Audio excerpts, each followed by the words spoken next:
नमस्कार छात्रों, कैसे हैं आप सब।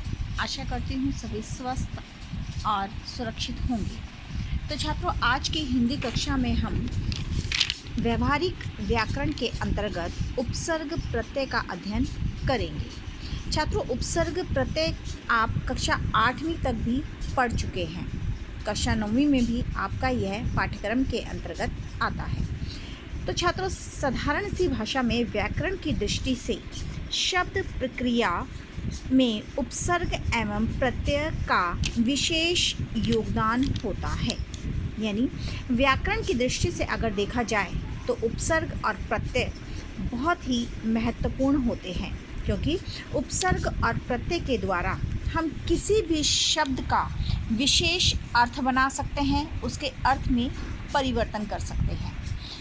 तो छात्रों, नए शब्दों की रचना के लिए शब्द के आरंभ या अंत में कुछ शब्दांश जोड़े जाते हैं।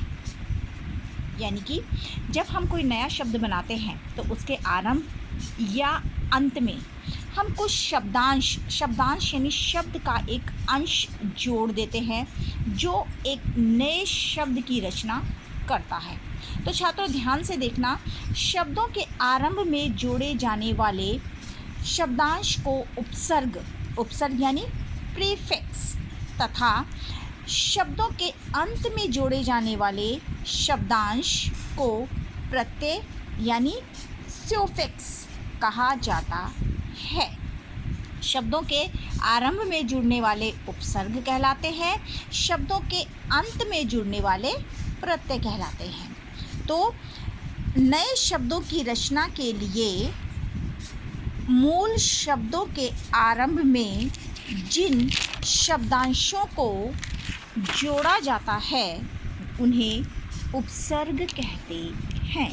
ये हो गई एक साधारण सी भाषा कि नए शब्द निर्माण के लिए जब हम मूल शब्द में कोई शब्दांश जोड़ते हैं तो वो उपसर्ग कहलाते हैं। अर्थात व्याकरण की भाषा के अनुसार भाषा के वे सार्थक लघुतम खंड जो शब्दों के आरंभ में जुड़कर नए शब्दों की रचना करते हैं, उपसर्ग कहलाते हैं। छात्रों, मैं आपको बार बार यही समझा रही हूँ कि शब्दों के प्रारंभ में जुड़ने वाले उपसर्ग कहलाते हैं और शब्दों के अंत में जुड़ने वाले प्रत्यय कहलाते हैं। अब ये उदाहरण देखिए, जैसे सु हमारा एक उपसर्ग है, उसको हमने पुत्र मूल शब्द के साथ जोड़ दिया तो हमारा नया शब्द क्या बन गया? सुपुत्र। नया शब्द क्या बन गया हमारा? सु प्लस पुत्र, सुपुत्र। उपसर्गों के प्रयोग से हमारे सामने कुछ नई परिस्थितियाँ आती हैं।